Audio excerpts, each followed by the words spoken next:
may nagpa-format po ng ng SIM niya at puro virus na. So ang ginawa lang natin ay nag-set po lang natin kasi nagbaguhan siya ng speaker niya na mahina. So nilibre na natin itong format. Ito po ay Oppo A57.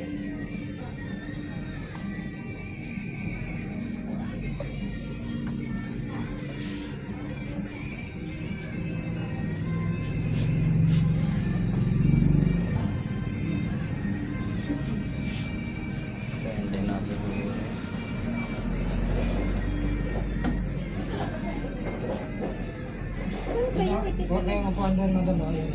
Titingin ako yun para baka matuto. Sa susunod na masira, pwede na. I-DIY na lang.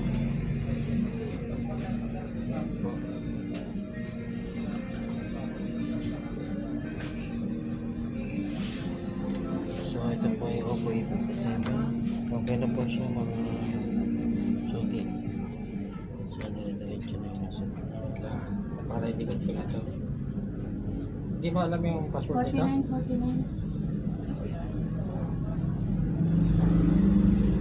So habang hindi po siya nagbubukas, so pakita ko lang muna yung mga customer natin. Login po tayo ngayon. Ayan.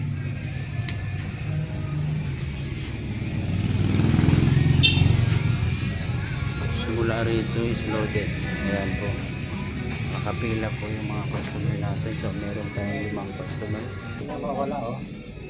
Pag gagalawin mo siya, magkakaroon. Wala oh. Yan, meron. Okay, di ba? Galawin ko siya. Maluwag na.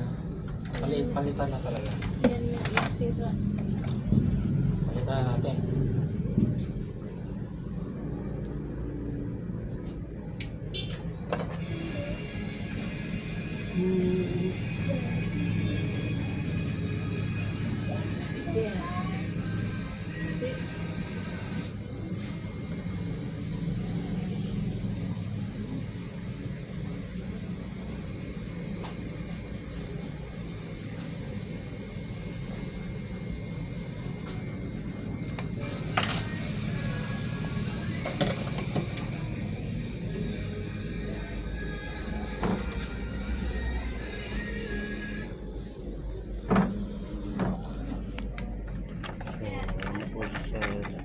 Okay na po siya.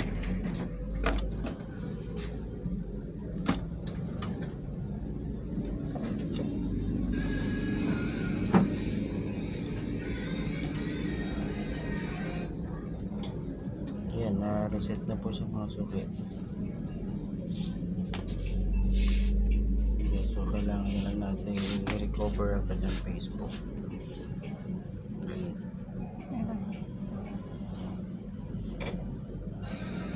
Muna pa yung application niya.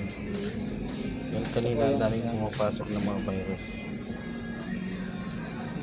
So okay na po siya mga suki. God bless po sa inyo lahat at salamat po sa pagtutulungan.